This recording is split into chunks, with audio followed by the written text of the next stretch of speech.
Hello and welcome back to proxy Gyan. मैं हूं आपका दोस्त, आपका एजुकेटर, आपका मेंटर प्रकाश द्विवेदी। और आज आपके लिए लेके आया हूं लेक्चर नंबर 12। केमिस्ट्री का ये लेक्चर नंबर 12 है, जिसके अंदर हम डिस्कस करेंगे carbon and its compound. Carbon and its compound का ये पार्ट फर्स्ट है, पार्ट सेकंड भी आएगा इसका, और पार्ट फर्स्ट और पार्ट सेकंड में आपका पूरा कार्बन टॉपिक्स कंप्लीट हो जाएगा। यहाँ पे हम देखेंगे किस तरीके से कार्बन बॉन्ड बनाता है, बॉन्ड क्या होता है, किस तरीके से वो उसकी संरचना बनती है, किस तरीके से वेरियस एलिमेंट्स बनते हैं। इतने सारे कार्बनिक, आप लोगों ने सुना होगा ऑर्गेनिक मेटल्स वगैरह, ऑर्गेनिक जो एलिमेंट्स हैं वो आपने काफ़ी सुने होंगे कि ऑर्गेनिक कंपाउंड है ये, ऑर्गेनिक ये है। तो किस तरीके से इतनी ज़्यादा वैरायटी में ये बन जाते हैं वो चीज़ हम देखेंगे। इतने सारे मटेरियल कार्बन के कैसे बन जाते हैं वो सारी हम चीज़ें आज के लेक्चर में पढ़ने वाले हैं। तो बहुत ही इंटरेस्टिंग लेक्चर रहने वाला है, आपको लास्ट तक बहुत अच्छे से ध्यान से लगा के इसको सुनना है और कॉपी पेन लेके इसको बैठ जाइए। जो भी इंपॉर्टेंट न्यूज़ होंगी, जो भी इंपॉर्टेंट चीज़ें होंगी, मैं आपको यहाँ पे बताते हुए चलूँगा और आप उसको अपने नोट डाउन, आप लोग कॉपी बनाए होंगे उसमें नोट डाउन जरूर करते हुए चलेगा। अपने नोट्स को वेल प्रिपेयर कर लीजिए, जिससे कभी भी आप इसको रिवाइज कर सकें, एट द एंड फ्यूचर में भी आपकी चीज़ काम आ सके। इसलिए आपको मैं बता रहा हूं कि आप एक बार नोट्स जरूर प्रिपेयर करिए। अपने हाथ का प्रिपेयर किया हुआ नोट्स बहुत टाइम तक आपको याद भी रख सकते, आपको याद रखेंगे चीज़ों को और याद भी रहेगा, तो इसलिए बहुत इंपॉर्टेंट हो जाता है। चलिए आगे चलते हैं। कार्बन एंड इट्स कंपाउंड की हम आज बात करेंगे। कार्बन और इसके कंपाउंड, देखिए कार्बन क्या होता है, सबसे पहले तो आपको ये पता होना चाहिए। आप सभी लोग जानते हैं कार्बन क्या होता है, सभी लोगों को पता होगा कार्बन क्या होता है। कार्बन देखिए एक सी सिंबल होता है, आप लोगों ने याद कर लिया होगा। एटॉमिक नंबर इसका कितना है, 6। एटॉमिक नंबर कितना है इसका, 6 इसका एटॉमिक नंबर है। एज अ मेंबर ऑफ, आपको पता होना चाहिए, as a member of group 14 periodic table, it's non metallic. ये क्या आता है, नॉन मेटेलिक होता है, टेट्रावैलेंट। अब आप कंफ्यूज हो रहे थे कि नॉन मेटेलिक, तो आपको समझ में आ गया होगा, हमने डिस्कस किया है प्रीवियस लेक्चर के अंदर कि मेटल क्या होता है, नॉन मेटल क्या होता है। तो ये क्या आता है, नॉन मेटल होता है। तो कार्बन क्या है, नॉन मेटल। ये इसके पास कितने यहाँ पे, ये क्या है, टेट्रावैलेंट, मतलब ये 4 बॉन्ड बना सकता है, मतलब 4 लोगों को अपने से जोड़ सकता है। क्लियर हो गया, 4 लोगों को अपने से, मैक्सिमम 4 लोगों को अपने से जोड़ सकता है एक कार्बन एटम। इस तरीके से आपको समझना, इतनी ज़्यादा साइंस के अंदर घुसने की जरूरत नहीं है कि यार सर क्या है इसका फिनोमिना बताइए, क्या मैकेनिज्म है इसका, किस तरीके से होता है ये, वो सारी चीज़ें आपके लिए ज़रूरी नहीं है। बस आपको एग्ज़ाम निकालना है। हमारा यहाँ पे क्या उद्देश्य क्या है, एग्ज़ाम निकाला, हमारा जो एम है वो एग्ज़ाम क्वालिफाइड करना है। कहाँ कहाँ मिलता है, जैसे कि आप लोगों ने कोयला दिखा होगा, आप लोगों ने एक तरीके से डायमंड देखी, बहुत सारी चीज़ें के अंदर ये सारी चीज़ें कार्बन देखने को मिलती हैं। जैसे carbon is found in atmosphere, inside the earth crust and all living organism. आप लोगों की बॉडी जो है कहीं ना कहीं वो कार्बन से मिलकर बनी है। आपकी बॉडी के अंदर बहुत सारे से चीज़ें जो कार्बन से मिलकर बने होते हैं। जैसे अगर आप देखिए CO2 जो आप छोड़ते हैं, ऑक्सीजन लेते हैं और CO2 छोड़ते हैं, तो CO2 में जो C होता है वो क्या होता है, वो कार्बन ही तो होता है। आप देखेंगे मैक्सिमम चीज़ें के आसपास जो हैं वो सभी चीज़ क्या है, कार्बन है। जैसे कि आपकी लकड़ी के अंदर जो धुआं निकलता है, एक तरीके से आग जलाने में जो धुआं निकलता है, आप उसे क्या बोलते हैं, CO2 निकल रहा है, कार्बन मोनोऑक्साइड निकल रहा है, कार्बन डाइऑक्साइड निकल रहा है। तो कार्बन डाइऑक्साइड के अंदर C क्या है, कार्बन है। तो ये आपको याद रखना है कितना ज़्यादा इंपॉर्टेंस है कार्बन का। कोल हो गया, चारकोल हो गया, कोक हो गया, पेट्रोलियम हो गया, नेचुरल गैस हो गया, बायोगैस हो गया, मार्स गैस हो गया, ये सारी चीज़ें बहुत इंपॉर्टेंट हो जाती हैं। डायमंड्स, ग्रेफाइट जो आप पेंसिल का यूज कर रहे हैं, वो जो पेंसिल की नोक है आपकी काली कलर की, वो किस चीज़ से बनी है, वो कार्बन से ही मिलके बनी हुई है। ये सारी चीज़ें आपको यहाँ पे समझ में आनी चाहिए। देखिए यहाँ पे सोर्स देख सकते हैं, जैसे एटमॉस्फेयर के अंदर CO2 हमने बताया कार्बन का सोर्स है। फिर CO2 के अंदर फोटोसिंथेसिस किया, जो प्लांट्स वगैरह जो अपना खाना खुद बनाते हैं उसको क्या कहते हैं, फोटोसिंथेसिस। जब जो प्रोसेस होती है उस प्रोसेस को हम क्या कहते हैं, फोटोसिंथेसिस। आप लोगों को क्लियर हो रहा होगा, बायो में आपने ये चीज़ पढ़ी होगी अच्छे तरीके से, फोटोसिंथेसिस वगैरह। फिर उसको फीडिंग होती है, मतलब जैसे कि रैबिट वगैरह हो गया उसको खा लिए, या फिर पत्ते वगैरह हो, जैसे आप लोग भी जो फल वगैरह हो गया तोड़ के खाते ही होंगे, तो वो सारी चीज़ें क्या हो जाती है, वो कार्बन कहाँ चला गया, ये कार्बन। देखिए कार्बन यहाँ पे कौन लेता है, एक तरीके से हम लोग क्या लेते हैं, ऑक्सीजन लेते हैं, क्या छोड़ते हैं, कार्बन डाइऑक्साइड छोड़ते हैं। जो हम कार्बन डाइऑक्साइड छोड़ते हैं, एक्सहेल करते हैं, तो वो कौन लेता है, वो प्लांट्स एब्जॉर्ब करते हैं। इसीलिए बोलते हैं ना घर के आसपास ज़्यादातर पेड़ पौधे लगाने चाहिए, क्योंकि क्या होता है जो हमें शुद्ध हवा, क्यों बोलते हैं कि पेड़ों से हमें शुद्ध हवा मिलती है, इसीलिए कहा जाता है कि हम जो कार्बन डाइऑक्साइड छोड़ते हैं वो कार्बन डाइऑक्साइड वो पेड़ पौधे लेते हैं और वो ऑक्सीजन छोड़ देते हैं। तो वो कार्बन डाइऑक्साइड लिया, वही कार्बन डाइऑक्साइड इस एनिमल में ट्रांसफ़र हुआ जब इसने उसको खाया। और सपोज़ आप लोगों ने अगर खाया हुआ है वो कुछ फल वगैरह, तो वो आपके अंदर भी कार्बन वो हो गया और वो कार्बन डाइऑक्साइड के फॉर्म में फिर एटमॉस्फेयर में निकल जाता है। और आपकी बॉडी हो गई, ये सपोज कोई भी एनिमल की बॉडी होगी, वो ज़मीन के अंदर जब दबती है और बहुत टाइम तक रहती है तो वो कार्बन के एलिमेंट्स बनना स्टार्ट हो जाते हैं। इसीलिए आप लोगों ने देखा होगा माइनिंग वगैरह करते वक्त काफ़ी ज़्यादा कार्बन निकलता है, बहुत सारी चीज़ें, कोयला वगैरह निकलता है ज़मीन से, जो बहुत बड़े बड़े पेड़ हो गए हैं और बहुत सारे ऐसे लोग हैं जो दफन हो जाते हैं तो उससे कार्बन बनना स्टार्ट हो जाता है। पर वो जो प्रोसेस है वो लाखों सालों तक की प्रोसेस है। अब यहाँ पे आप देख सकते होंगे ये सिंपल चीज़ है, sugar and other organic molecule CO2 किस तरीके से लेता है, ऑक्सीजन छोड़ता है। ये देखिए ऑक्सीजन छोड़ रहा है और वाटर ले रहा है, तो ये CO2 plus H2O, O2 plus sugar, एक तरीके प्लांट अलगी सम बैक्टीरिया जो है फोटोसिंथेसिस का प्रिपरेशन है। ये सेल रेस्पिरेशन है कि CO2 किस तरीके से छोड़ रहा है, ऑक्सीजन ले रहा है, पानी को ले रहा है। तो ये सारी ये प्रोसेस है, सिंपल चीज़ है, आप एक बार इसको देख सकते हैं, ज़्यादा इंपॉर्टेंट नहीं है। ये कार्बन डाइऑक्साइड की एक तरीके से साइकिल समझाई गई है। आपको साइकिल मैं बस एग्जांपल दे रहा हूँ, आपके समझ में आना चाहिए कि कार्बन का क्या यूज़ है, आपके जो आसपास है वो कार्बन कितना है। रटना नहीं है इसको आपको लिखना भी नहीं है, इसको बस आपको समझना है कि इसका यूज़ क्या है। आपको समझ में आना चाहिए कि कार्बन एक्चुअल में है क्या, जो हम पढ़ रहे हैं वो जो है वो किस तरीके से हमारे आसपास चारों तरफ हम कार्बन से किस तरीके से घुसे हुए हैं। देखिए कंबशन होता है, धुआं जो निकलता है पॉल्यूशन के कारण वो कार्बन डाइऑक्साइड के फॉर्म में निकलता है। एक्सट्रैक्शन यहाँ से देखिए फ्यूल वगैरह जो ऑयल वगैरह हो गया, एक्सट्रैक्शन निकलता है वो कार्बन हो गया।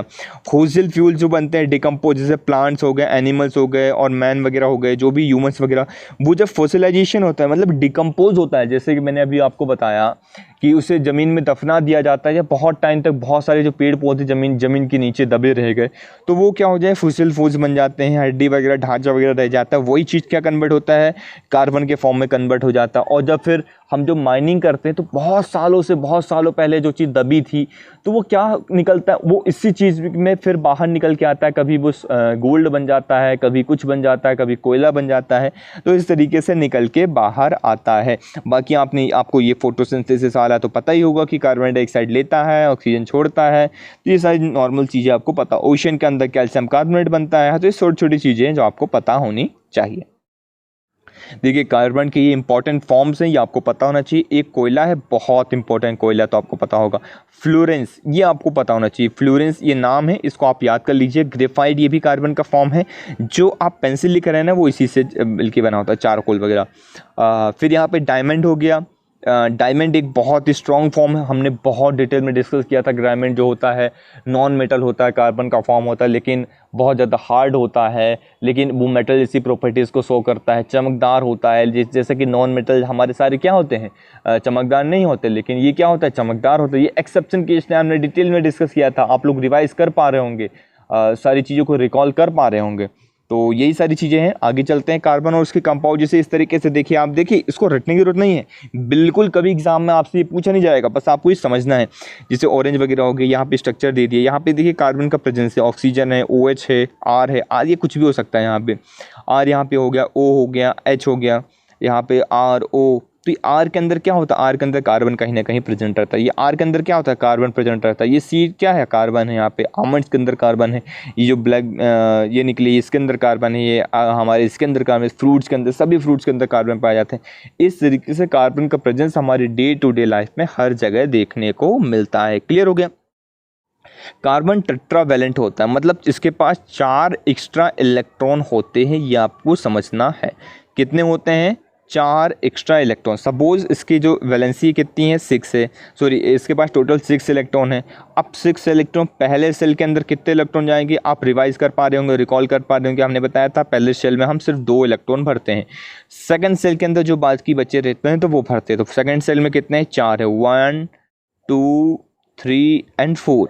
लेकिन सेकंड सेल को स्टेबल होने के लिए कितनी, 8 चाहिए। हमने डिस्कस किया था ना कि 8 जो चाहिए सेकंड सेल से सभी सेल को स्टेबल होने के लिए, स्टेबिलिटी मेंटेन करने के लिए 8 इलेक्ट्रॉन चाहिए, लेकिन इसके पास 4 है। तो क्या करेगा, 4 किसी से शेयर कर लेगा। जब आपके पास कुछ चीज़ कमी रहती है, सपोज आपके पास पेन नहीं रहता, तो आप क्या करते हैं, शेयर कर लेते हैं सर, ये दोस्त से अपने फ्रेंड से कि यार देख मेरे पास पेंसिल नहीं है और तेरे पास पेन नहीं है, तो तू मेरा पेंसिल यूज़ कर ले और मैं तेरा पेन यूज़ कर लेता हूँ, तो दोनों का काम हो जाएगा। इस तरीके से कार्बन क्या करता है, किसी दूसरे कार्बन से या किसी दूसरे एलिमेंट के इलेक्ट्रॉन को शेयर कर लेता है। सपोज ये दूसरा एलिमेंट हो गया तो इसका कार्बन होगा तो ये शेयर कर लेगा इस तरीके से। आगे मैं इसको आपको दिखाऊंगा भी बहुत अच्छी तरीके से। ये देखिए यहाँ पे हाइड्रोजन, जैसे कि सपोज हाइड्रोजन के पास क्या है, 2 इलेक्ट्रॉन है, तो यहाँ सब 1 इलेक्ट्रॉन है, सॉरी, तो 1 इलेक्ट्रॉन हाइड्रोजन के पास हो गया, और लेकिन यहाँ दूसरा हाइड्रोजन के पास फिर एक इलेक्ट्रॉन हो गया, तो ये क्या करता है, ये इसने ये शेयर कर लिया और इसने ये शेयर कर लिया, तो इसके पास भी 2 हो गए, इसके पास भी 2 हो गए।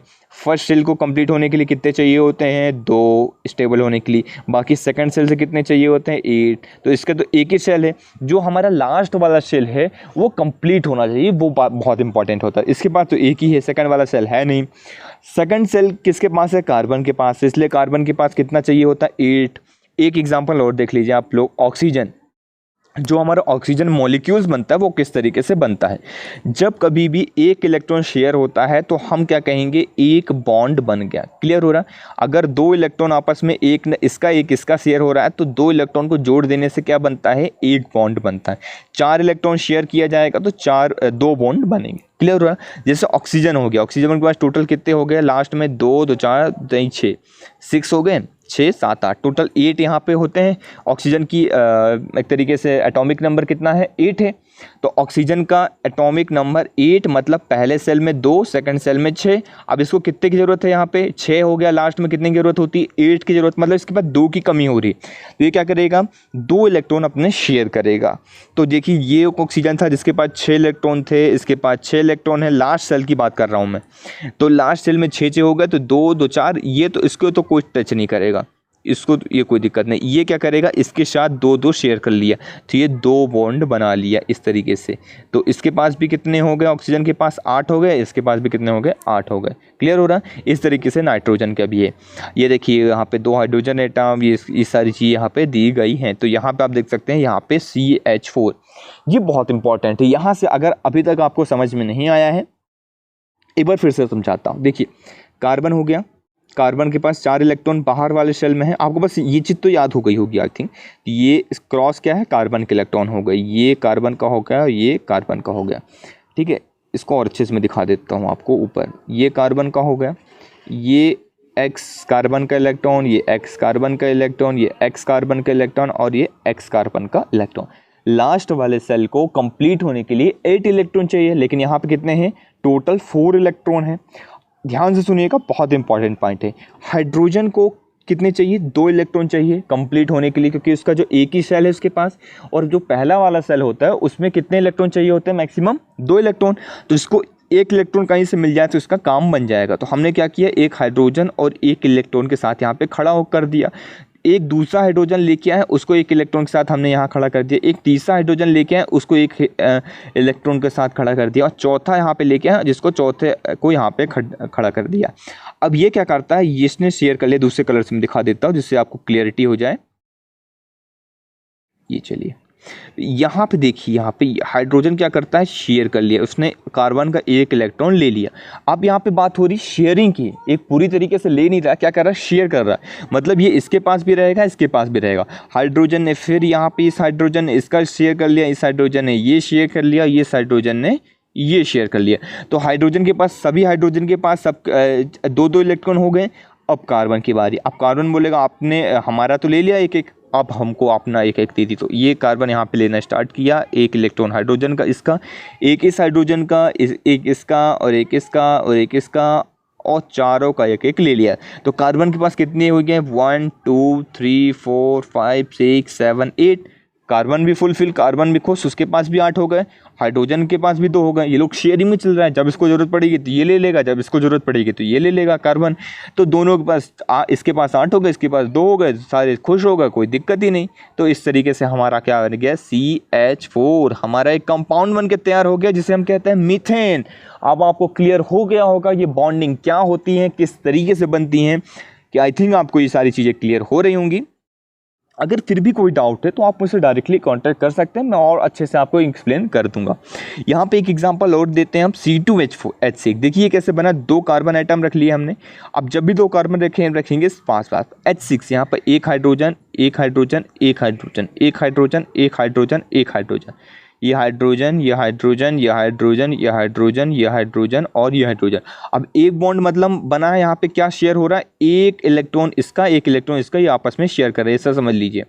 तो इसके पास कितने हो गए, देखिए यहाँ पे 1 2 3 मतलब 2 2 2 कितने हो गए, 6 हो गए यहाँ पे। ये तो इनके पास तो 2 हो गए, इसके पास 6 ही रहे, लेकिन अब इसके पास भी 6 ही हैं, तो ये क्या करेगा, आपस में जोड़ लेंगे, शेयर कर लेंगे कार्बन कार्बन। तो ये क्या हो गया यहाँ पे 6 7 8, इसके पास भी 8 हो गया, इसके पास भी 8 हो गया, इन सब के पास भी 2 हो गया, तो हमारा C2H6 कंपाउंड बन गया। इस तरीके से आप कितनी लंबी भी चेन बनाई जा सकती है। क्लियर हो गया पॉइंट। तो इस तरीके से हमारे बॉन्ड बनते हैं। Clear. Factors that determine the proportion of the hydrocarbon are the number of carbon atom, how the atom are arranged, straight chain, branch chain और ring cycling chain। तो चेन अलग अलग प्रकार की बनती है, जैसे यहाँ पे CH4 हमने स्ट्रेट चेन देखा किस तरीके से बनती जाती है, अभी C2H6 का देखा। एक ब्रांच चेंज होती है जो ऊपर भी कार्बन लगा दिया, नीचे कार्बन लगा दिया, इधर कार्बन लगा दिया, तो चारों तरफ अरेंज करने का तरीका। और एक साइक्लिक वे में गोल गोल लगा दिया कार्बन को, तो इस तरीके से बनाई जाती है। तो यही सारी चीज़ें थी जो आज के लेक्चर में हमने डिस्कस करी। नेक्स्ट जो लेक्चर होने वाला है वहाँ पे हम और डिटेल में ये सारी चीज़ों को डिस्कस करेंगे और देखेंगे कितने कंपाउंड्स बनाए जा सकते हैं और कौन कौन सी इंपॉर्टेंट चीज़ें उसके अंदर निकल के आएंगी, वो सारी चीज़ें हम डिटेल में डिस्कस करेंगे। तो आपको ये सारी चीज़ नोट डाउन करते हुए चलना है। कार्बन का आप लोगों को बना लेना है, एक बार आप एग्जाम्पल लिख लीजिए, C2H6 CH4, इनको आप एक एक बार जो है बना के देख लीजिए कॉपी में। जब आप बना के देख लेंगे तो आपका क्लियर हो जाएगा। So thank you very much for the discussion।